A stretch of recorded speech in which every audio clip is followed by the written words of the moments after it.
الحمد لله نحمده ونستعينه ونستغفره ونؤمن به ونتوكل عليه ونعوذ بالله من شرور أنفسنا ومن سيئات أعمالنا من يهده الله فلا مضل له ومن يضلله فلا هادي له ونشهد أن لا إله إلا الله وحده لا شريك له ونشهد أن سيدنا وسندنا وحبيبنا وطبيب قلوبنا ومولانا محمدا عبده ورسوله الذي أرسله الله تعالى بالحق بشيرا ونذيرا وداعيا إلى الله بإذنه وسراجا منيرا أما بعد فأعوذ بالله من الشيطان الرجيم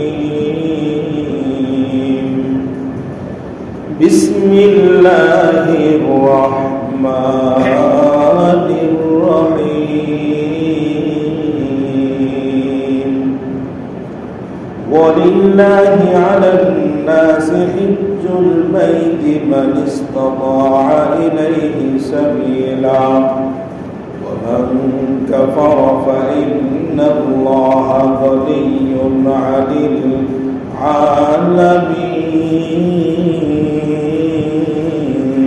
العالمين صدق الله العظيم.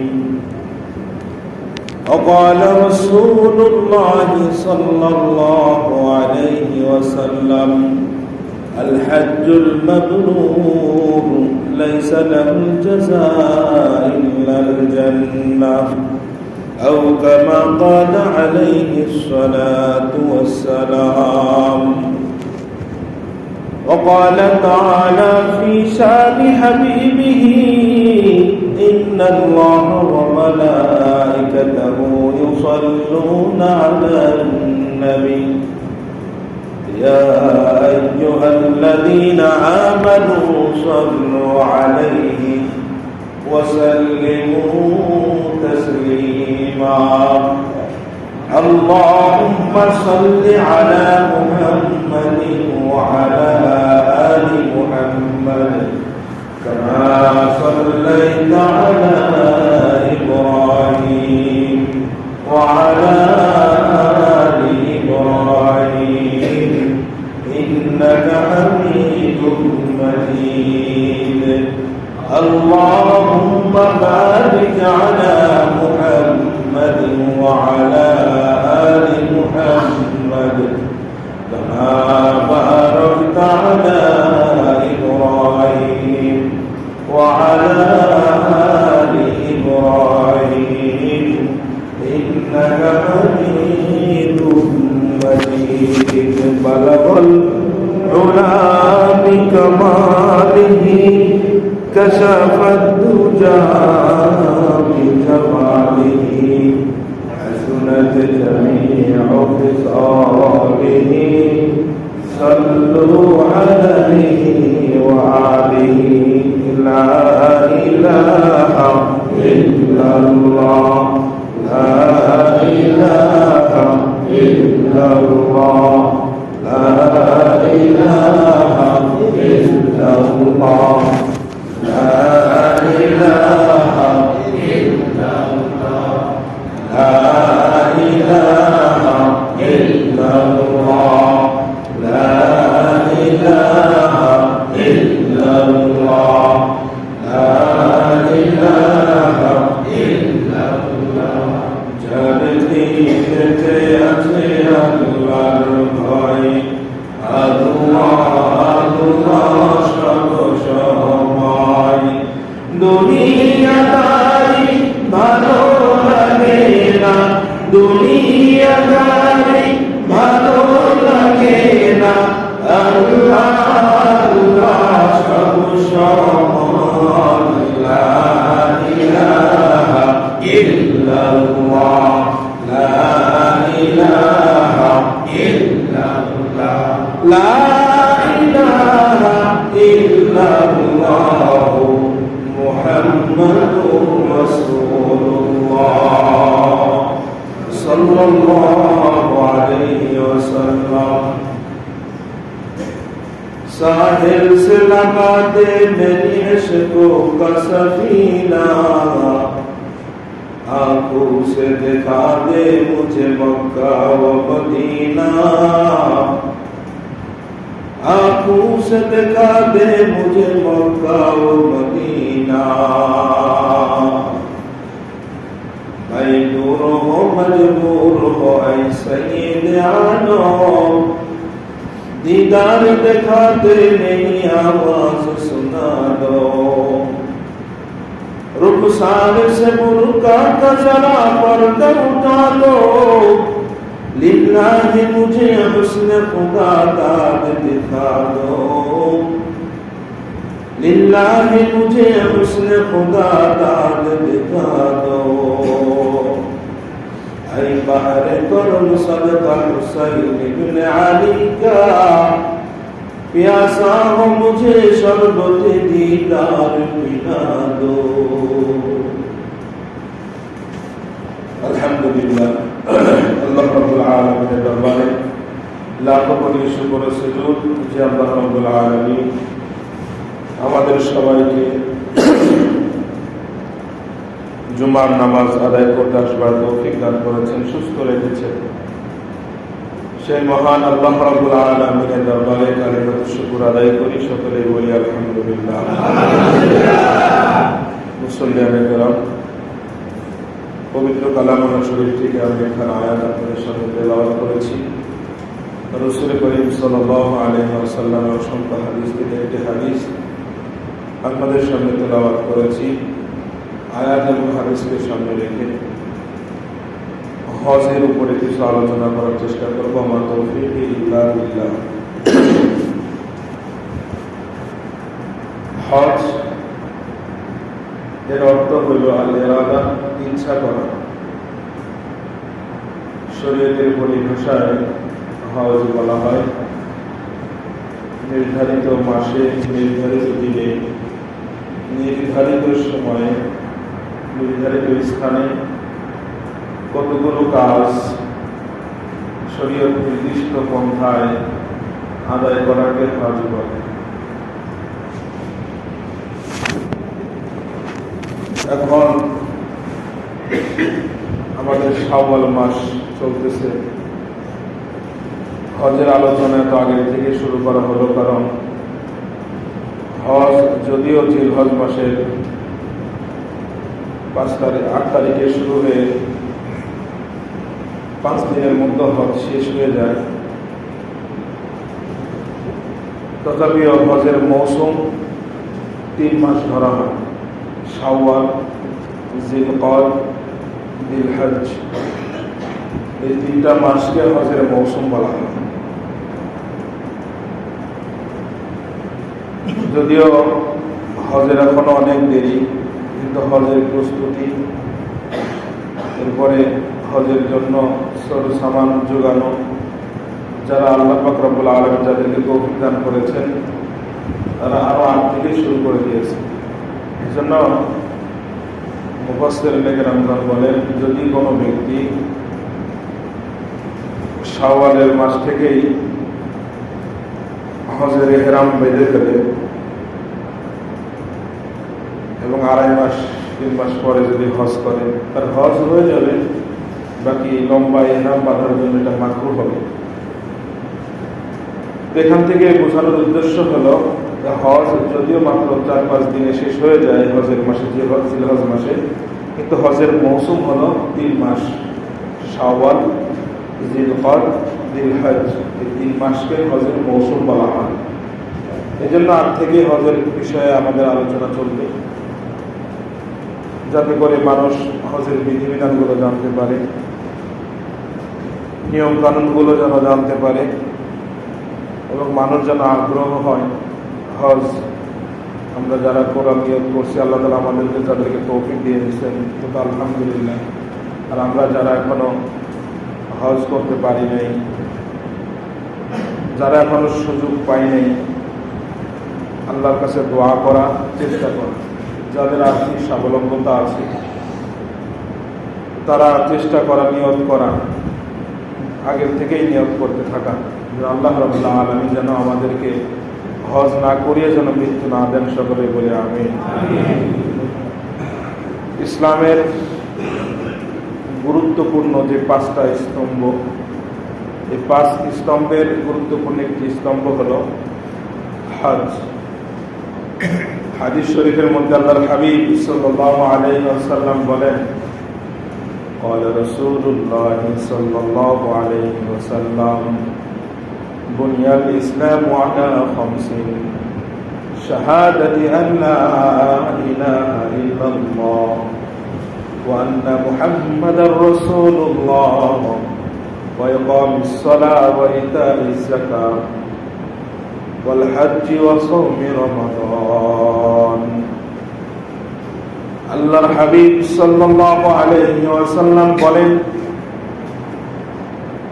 বুনিয়াল ইসলামু আলা 5, ইসলামের বুনিয়াদ, ইসলামের ভিত্তি হলো 5টা জিনিসের উপরে। এর মধ্যে 1 নম্বর হলো শাহাদাতি আল্লা ইলাহা ইল্লাল্লাহ ওয়া আন্না মুহাম্মাদার রাসূলুল্লাহ।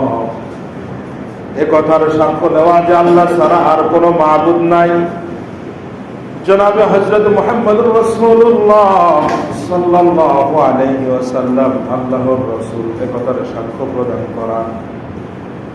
ওয়া ইকামিস সালাহ, 2 নম্বর নামাজ কায়েম করা। ওয়া ইতাইজ যাকাত, যাকাত আদায় করা। 4 নম্বর সাওমি রমাদান, 4 নম্বর হল হজ, হজ আদায় করা। 5 নম্বর সাওমি রমাদান, রমজান মাসের রোজা রাখা। আল্লাহর হাবিব সাল্লাল্লাহু আলাইহি ওয়াসাল্লাম বলেন, ইসলামের স্তম্ভ হলো 5টা। এই 5 স্তম্ভের কোন স্তম্ভ যদি কারোর মধ্যে দুর্বল হয়ে যায়, তাহলে তার মধ্যে ঈমানের মধ্যেও দুর্বলতা চলে আসাটাই স্বাভাবিক। তার ঈমানের মধ্যে অটোমেটিক দুর্বলতা চলে আসবে। আল্লাহর হাবিব সাল্লাল্লাহু আলাইহি ওয়াসাল্লাম এই হাদিসের মধ্যে যে 5টা বিষয়কে ইসলামের গুরুত্বপূর্ণ স্তম্ভ বলে আখ্যায়িত করেছেন, এই 5টা স্তম্ভকে আমরা মোটামুটি প্রাথমিক পর্যায়ে 2 ভাগে বিভক্ত করতে পারি।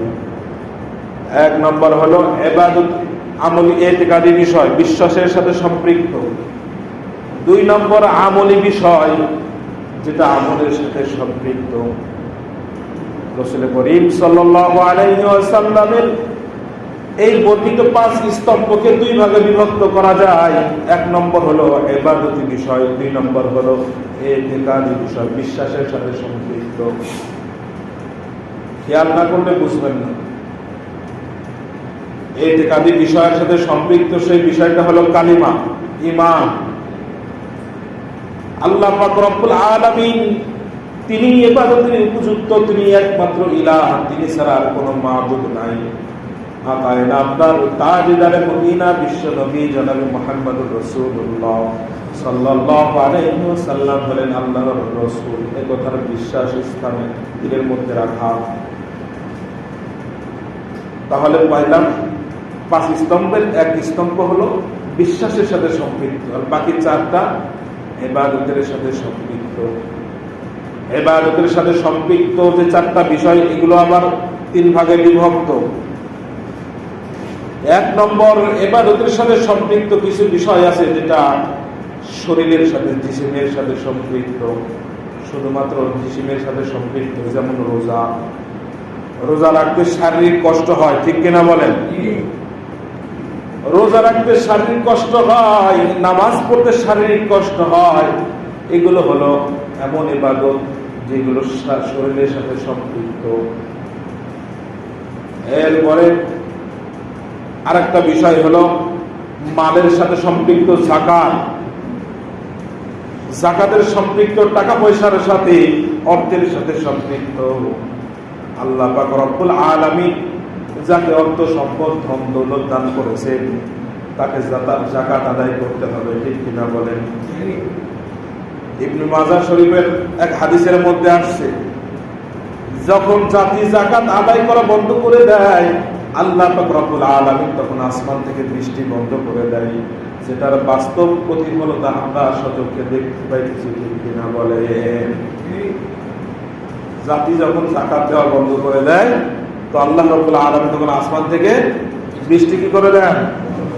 বন্ধ করে দেন। তাহলে সমস্যা আমাদের কোন জায়গায় বুঝতে হবে, নাকি বলেন? বৃষ্টির সমস্যা, আল্লাহ রাব্বুল আলামিন বৃষ্টি বন্ধ করে দিয়েছেন, বৃষ্টি হচ্ছে না। অনেকে অনেক বলে, অনেক ব্যাখ্যা করে থাকি আমরা।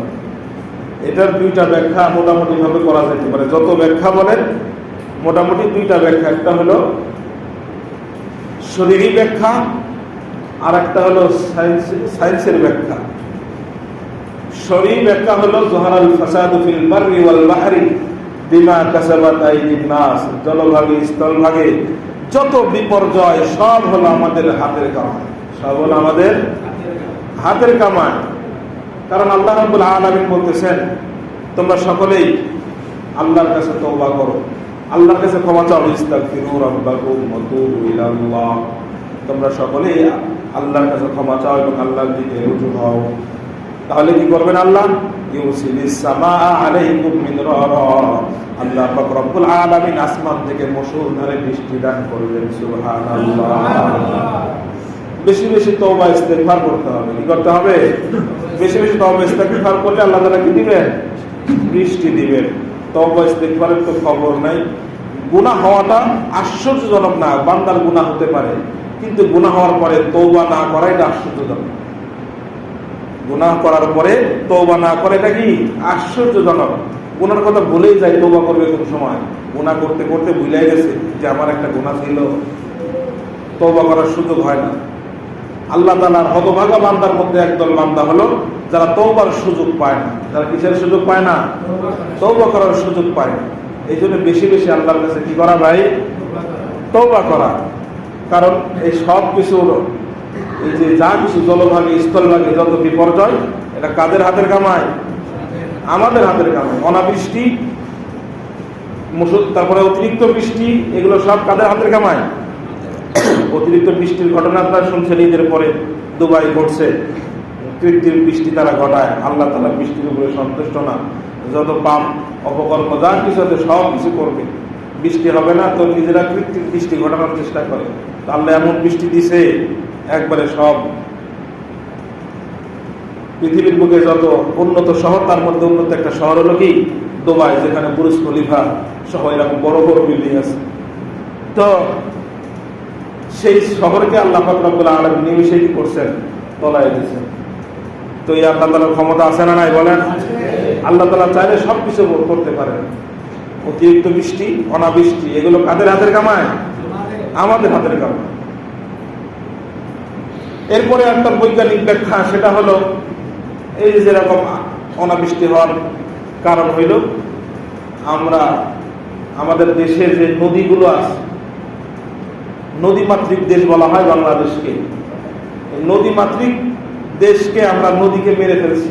300-র উপরে নদী সম্পূর্ণ শেষ, মৃত হয়ে গেছে।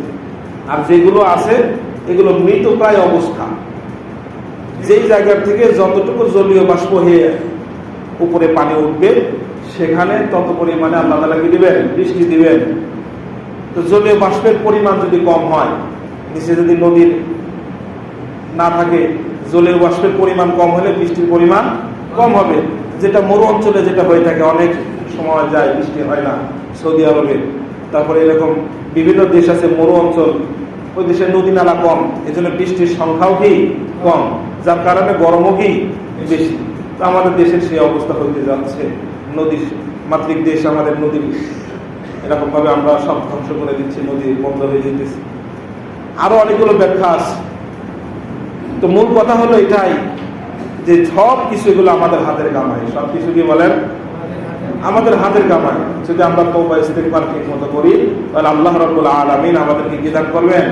মুষলধারে বৃষ্টি দান করবেন। কথাটা আসলে কোন জায়গা থেকে?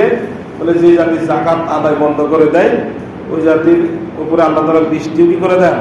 স্থগিত করে দেন।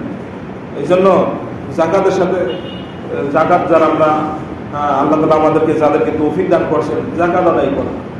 এই কথা না ভাবা যে শুধু রমজান মাসেই যাকাত ফরজ হয়, এটা ভুল একটা কথা। নির্ধারিত মানের উপরে বছর অতিক্রম হইলেই আপনার বছর যেদিন হবে সেই দিনই আপনার উপরে যাকাত ফরজ। সারা বছর যাকাত দিতে থাকবেন, হিসাব রাখবেন। দান সদকা যেগুলো করবেন সেগুলো হিসাব রাখবেন আলাদা ডায়েরিতে।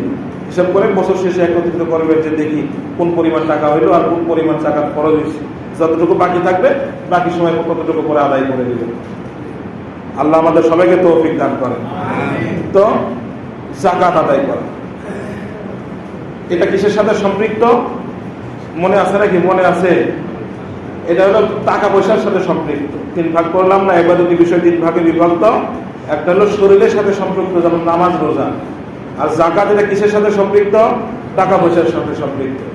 এরপরে আসলে হজ, এটা টাকা পয়সা এবং শরীর দুইটার সাথে সম্পৃক্ত। টাকা পয়সা এবং শরীর এই দুইটার সাথে কি সম্পৃক্ত। হজ করতে শারীরিক কষ্ট হয় কি হয় না? কথা বুঝেন না? হজ করতে শারীরিক কষ্ট আছে না নাই? এখন তো সরকার অনেক আরামায়েশের ব্যবস্থা করে দিচ্ছে।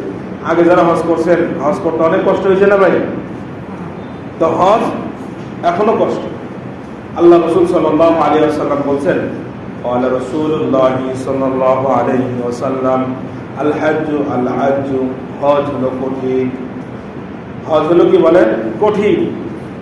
হজ আদায় করা খুব কষ্টের ব্যাপার। এই জন্য হজ জোয়ানকালে আদায় করতে হয়। হজ কোন সময় আদায় করতে হয়? অনেকে মনে করে আগে ব্যবসা বাণিজ্য করে নিই, বয়স হয়ে নিই, নিজে বিবাহ শাদী করে নিই, ছেলে মেয়ে বিবাহ শাদী দিয়ে নেই, এরপরে হজ আদায় করবো, সেই সময় মনে হয় হজ ফরজ হয়। এটা ভুল ধারণা।